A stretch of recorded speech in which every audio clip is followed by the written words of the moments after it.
welcome back to part 2. It has to be a lightning round because I don't have much time left on my phone. Woo! So, lightning round? I'll go with lightning round most of them because most of these flags are kind of meh to me. So, Hyogo. It's a cool name, Hyogo. Um, it's a stylized kanji of Hyo, which I can kind of see. It also represents the stylized map of the prefecture, which I cannot see, facing the Seto Inland Sea and the Sea of Japan. There's a lot going on with this flag, like a lot, but I kind of like it. It's kind of like edgy. Because of that, I'm gonna put it in the B category. You're okay. The next one is Ibaraki. Ibaraki. I like the name of that prefecture. It's really fun to say. And because of that, joking. I was gonna say because of that, I'm gonna put it in the S category. No. But it stands for the prefectural flower rose on a blue field. Blue stands for the Pacific Ocean and Mount Tsukuba, which is also a fun word to say. Because of that, I'm going to put Ibaraki in the B category. I think it's good, but it's not great. The next one is Ishikawa. Ishikawa. I like Ishikawa. If you can't tell, saying it's really fun. It looks really weird on a map, but it's okay. And so it stands for the Mon, which I'm pretty sure just means the symbol in the middle. I don't know yet exactly, but they keep saying Mon. The Mon is a stylized form of its name in kanji, Ishikawa. It also represents the stylized map of the prefecture, which again, if you know me, stylized maps on your flag, A+. But it is a little busy, but it's really cool. The map part of it, I can see. So I'm going to put it in the A, just because it is a little busy. It's not as simple as Aomori.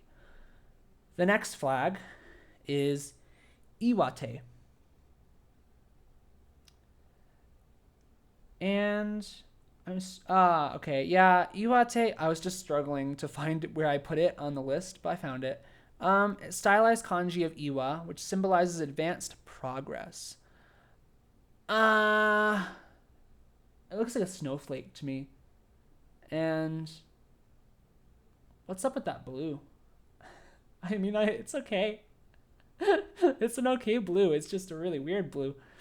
It's also kind of busy. Like, what? And the kanji that's supposed to be a stylized like version of, the kanji is two different parts. Like, this part on top is completely different than the part on the bottom. And the flag of Iwate, it's just a mirror image. So I don't really understand Iwate. I think it's okay because it looks like a snowflake, but it confuses me. So I'm going to put it in the C category. The next one is Kagawa. Kagawa. I like Kagawa. I was going to say, well, okay. I'm trying to find it on the map. I don't exactly know. Oh, I know why I like Kagawa. That's where my friend lives. My friend lives in Kagawa. And I was like, that sounds familiar. Why does that sound familiar? My friend lives there. I think that's why I have to give it brownie points. I think it's an okay flag. I like the green. That green's really pretty. It's like a forest green. And the meaning is really cool. It's a stylized and slightly rotated katakana of ka. It also represents mountains, as well as leaves of the olive, the prefectural tree. I don't know what an olive leaf looks like, but it kind of looks like a leaf. So I'm just gonna say it's good. And my friend lives there. Sorry, I have to give it bonus points because of that. So Kagawa for me gets an A, not an S. Brownie points don't get it that high, but an A. An A will suffice. The next one. Kagoshima. I'm just going to say it now. This gets an S class for me because I'm a little bit biased. I love Kagoshima, like the prefecture. It's just gorgeous. And the other reason why I love this flag is because it's actually a paired flag. And what I mean by that is it has a counterpart, which is really cool. And I don't think any of the other ones have this. But Kagoshima, the capital of Kagoshima, the flag has the same colors um, kind of a similar theme, and I will put it on the screen in the magic of editing so you can see what I'm talking about. And I'm a little bit biased because the pair of this flag has a volcano on it. Like, I bet your flag of your country or your state doesn't have a volcano on it. Come on. It has a volcano on it. It's like instant S rank. You know what I mean? And because of the association with that, and and Kagoshima's the meaning is a stylized map of the prefecture with Sakurajima in the center. And Sakurajima is the volcano that's on the other flag. What? That's so cool. So because of that, I'm gonna give it an S. In the S class. It's also super distinguishable because it's the only one that has like that weird like crescent shape, like upside down crescent. And then it has the red sun in the middle, and that's supposed to represent like the volcano, which is pretty sick, I think. And yeah, so we're on to the next. Kanagawa. This is actually one of the states that I might be moving to. I say state, prefecture, it's roughly equivalent. This I might be moving to this one. The other one I might be moving to is Tokyo, and it's not on this section. It'll be in the next parts. So, because of this, I would like to give it a higher position, but I can't because it's really busy. Also, it's boring. And you want to know why it's boring? Because this is the meaning. It's a stylized kanji of ka, which I don't see. The Japanese national colors were chosen due to the Yokohama seaport, long used as a primary gateway into Japan, being located within the prefecture. So basically, they chose the colors because Japan. Because it's a city in Japan. Come on. Every one of these prefectures has cities in Japan. And they're all historic in their own rightful way. Yokohama, come on. I mean, I know Yokohama like is the second biggest city in Japan, but like even Tokyo doesn't use the colors of Japan. They use their own colors because they're different. Kanagawa, you're just a follower. You're just a follower, Kanagawa. I'm sorry. You're alright though, because I might move to you. So I'm going to give you a C. I'm most likely moving to Tokyo, but it depends on the situation. And just kind of like happenstance. But it could be Kanagawa. The next one, Kochi. And Kochi, I also have a little bit bias towards because that was my university's like sister university was in Kochi. But on the other hand, I kind of hate this flag. Yeah, I kind of hate it. I'm just going to tell you, I'm going to put it in the D class because what's up with that? You see that? Like it's like a 2-pixel.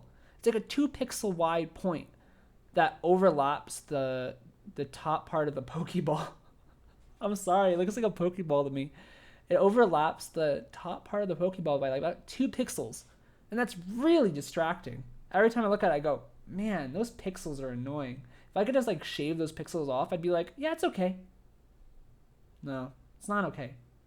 It's not okay, Kochi. Also, Kochi's like one of the most beautiful prefectures like on Shikoku, at least to me. And I almost went there for a university to study abroad. Didn't happen though, because of reasons. Mostly because it was expensive. But when I was looking it up, it was so pretty. How come green's not in there? Like of all the prefectures, I would have thought that this one would be green. That's kind of sad. Also online, like on here, it looks kind of like a pretty red, but on a lot of the websites and stuff I'm looking at, it kind of looks brown, which is kind of sad. It's kind of sad. Anyway, let's move on. Well, I guess I didn't say what it stands for. It's a stylized hiragana of Tosa, the name of the former province. So it's not even designed after the current province. Bonkers. The Mon, the thing in the middle, also incorporates 90 degrees rotated katakana of Ko. What the hell? No, it doesn't. I'm sorry, Coach. Your flag is ridiculous. I'm not gonna give it an F though, just because it's like okay. Just no, please stop. All right, and then Kumamoto, this flag, it's a stylized katakana of Ku. It also represents the stylized map of Kyushu. No, it doesn't, because I love Kyushu and I eventually want to live there, and it does not look like Kyushu. Sorry, but it doesn't. Also, it's kind of ugly color. Like I mean, on here again on my screen, like on this computer, it looks red, but on other screens, it looks brown. I don't know what's up with that. It's also just kind of looks lame. It's lame. I'm gonna put it in the D category. It even looks like a D. All right, moving on. All right, so the next one is Kyoto, which probably everyone's heard about because Kyoto's, I mean, come on. It used to be the old capital of Japan. And it says that it looks like the stylized kanji of Kyo. In what world? In what world, Kyoto, does your symbol right here look like the stylized kanji of Kyo? Kyo? What? I mean, it's still a really pretty flag. Don't get me wrong. I just don't think the meaning makes sense. But you're still pretty. I'll put you in the C category. Shame. Mie. I love mie. It's a really cool sounding word. I like it. And the meaning is it's a stylized hiragana of mi, which is the first character in mie. And the circle also represents pearls, aqua farmed in the prefecture, which is cool. This is unique because this is the first time that I think that a flag has like part of its economy on the flag. There will be more of those coming on the next parts, but for this section, I think it's the only one. I could be wrong, but I think that's really, really cool. And now that I'm like thinking about it, I have it a lot lower on my list. I'm gonna put it in. I had it as a D because it is a little off centered. It's kind of weird shape. Not super elegant, but I do like the meaning a lot, and I think it's distinguishable. So I'm gonna, instead of putting in the D category, I'm gonna put it in the C category. Good job, Mie. And the last, but certainly not the least, is Miyagi. And I like Miyagi. I like the sound of it. It has Sendai, which is a city I want to visit because it's supposed to be one of the greenest cities in Japan. And I think that's cool. So, Miyagi. You're pretty, you're elegant. You have a good design. What do you stand for, though? What do you stand for, Miyagi? What do you stand for? It's a stylized hiragana of me. Oh, boy. Here it goes. It also represents the Miyagi no Hagi. Miyagi no Hagi. Or the Lespedeza, the prefectural flower. I can see that. It looks like a flower. I don't know what the Miyagi no Hagi looks like, but I bet it looks like that. Don't you? Don't you bet it looks like that too? So, Miyagi, where do I have you? Oh yeah, I think that's a good. I like you. I like your colors. I'm gonna give you an A. And there we have it. The first half of the prefectures of Japan. I hope you liked this video. There's gonna be more. Don't worry. This is only half. So there's gonna be another 2 parts. Because I'm long-winded, apparently. And each of these parts is around like 15 to 16 minutes or something. I don't know. So yeah. Like and subscribe.